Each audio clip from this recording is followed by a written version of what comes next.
What's good, y'all? Tristan here, and today I'd like to share with you 10 things you must know before visiting Turkey. I travel full-time, and whenever I spend a good amount of time in a country, I like to make some videos where I share some tips, tricks, and things I've learned with you so that your trip there will be all the better. So in this video, I'm going to be sharing with you 10 things you must know before you visit Turkey. When I first went to Turkey, I knew pretty much nothing about it, and I really wish there was a video like this to help me just kind of point me in the right direction, give me an idea of just what to expect and what not to expect. So without further ado, let's get into it. 10 things you must know before you visit Turkey. Number 1 is always have cash on hand. In Turkey, they use the Turkish lira, but unlike some other countries, not every place in Turkey accepts card. A bunch of smaller shops, markets, just overall just a lot of places will only take cash. So make sure you always got some Turkish lira on hand wherever you are in Turkey. Now the second thing you must know before visiting Turkey, and I wish I understood this before I went there, but that is that Turkey is not like most other Arab Middle Eastern countries. Mainly in the sense that it is a very progressive country, especially if you're looking at majority Muslim countries. Women can vote, drive, work, do their own thing. There's much less discrimination in that sense compared to other Middle Eastern countries. They're pretty tolerant of LGBTQ people, like gay people. While 2 guys or 2 girls can't legally get married in Turkey, they also don't have to live in fear that they're gonna get beat up or killed based upon their sexuality. Their religion is a very personal thing, so just because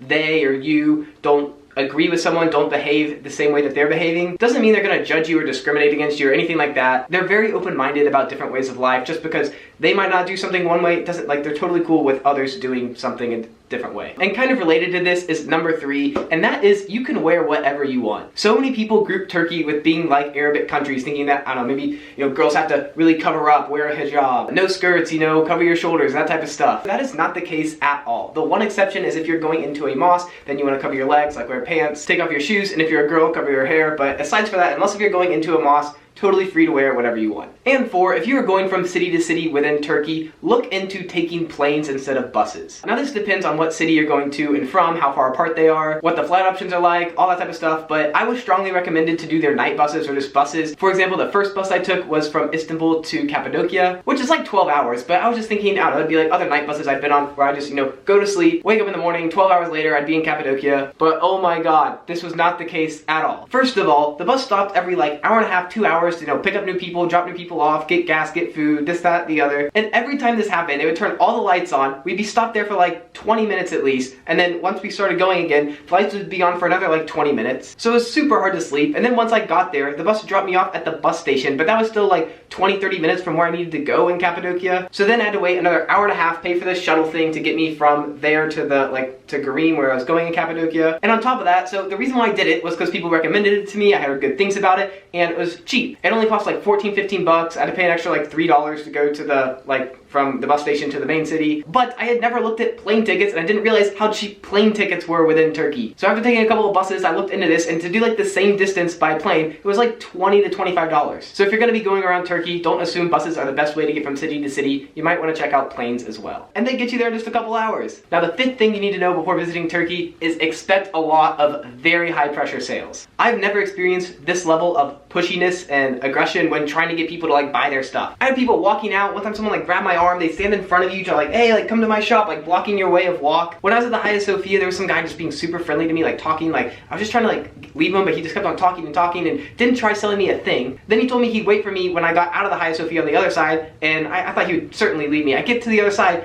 and there he is, waiting for me, continuing to talk to me, telling me all about his friend's business and his business, how to do this, and long story short, he was trying to get me to like buy carpets. I've been to many other countries, like Mexico, they're kind of known for being really aggressive. No, this was a whole new level. Now, I will say, one reason why this could be was because I was there during the pandemic, during Corona, so there were less tourists in general, so they might have just been more desperate. Now, the next thing you need to know, especially if you're older, is you gotta watch where you step when you're walking around Turkey. At first, I just noticed there were a lot of uneven, pieces of pavement, lots of like cracks and bumps to trip on, but there's also just like tons of things in their sidewalks that obstruct your way of walking. Like they're not just like a straight line. There'll be a tree, a big old like box, like some sort of electrical thing, trash cans, maybe a pothole, just different obstacles in your way of walking. So you just gotta like keep an eye out. It's not that big of a deal, but I figured I'd let you know.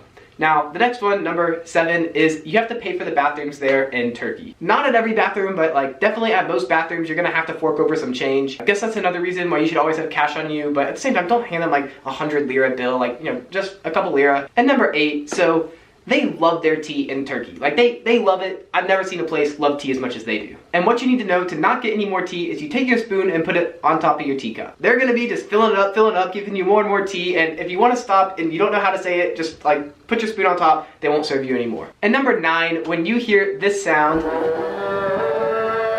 that is the call to prayer. And don't think you have to do anything special. I was worried, like I knew that was the call to prayer, and I was worried I had to like get down and pray or do something like change what I was doing. I didn't want to be irreverent at all, but don't worry, just keep on going about your day, walking down the road, eating your food, whatever you're doing. Just thought I'd let you know because a lot of tourists like freeze there, like don't know what to do when that's going on, and yeah, just keep on going about your business. Number 10, the last one, but that is in Turkey, you don't have to tip. That's something a lot of people don't know when going to a new country, especially Americans, is yeah, no, in Turkey, totally, it's not expected for you to tip at all. But one more thing you need to know about Turkey before you go is there are 10 things that you shouldn't do when visiting Turkey. And I've made that video for you right over there, and I've also done many other videos about Turkey that'll help make your travel and experience there much better. So if you want to see those, I'll link a video to that playlist in the description below. Enjoy your time in Turkey, guys, and as always, I'll see you on the next one. Peace out.